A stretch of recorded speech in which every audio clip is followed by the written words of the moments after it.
Look at life like it's about what you can get from life. And I think, I read something, I was like, that's not what it is. You're gonna always be unfulfilled if you look at life like that. It's about knowing you're gonna leave one day.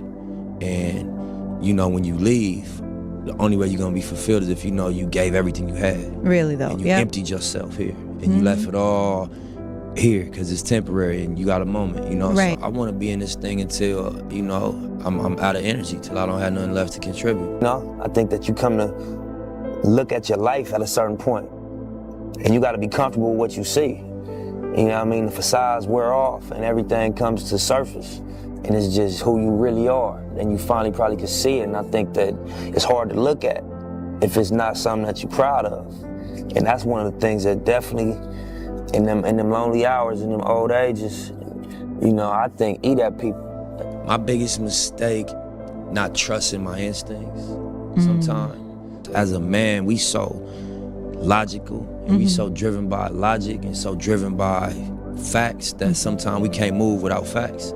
But if you got trust in your gut and you got trust in your instinct, and you learn that as you grow older and you mature, that sometimes you don't need facts. You could just go off your gut and how you feel about things. Damn. You know what I mean? So just being confident in, I don't need confirmation. If I feel it, I trust how I feel. I know my intentions is pure. My instincts is like connection to a higher understanding. You don't need the facts all the time. Just go off how you feel. And so I think that I've learned to listen to my gut and my instincts more and be confident in making decisions off. I think family is way higher on the list of things that are important. Now, there's another element, there's another factor in my decision-making process, and that's my daughter's well-being. And so it was definitely a paradigm shift, in the way I think. My life did a complete perspective change, because now you are accountable.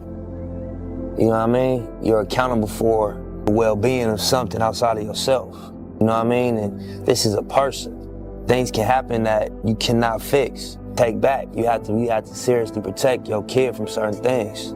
So my whole priorities, perspective, agenda flip-flopped a little bit. I won't say that who I am and what I do took a 180-degree turn, but my priorities and my perspective definitely did. And this thing I learned from a woman is just, the power of the heart.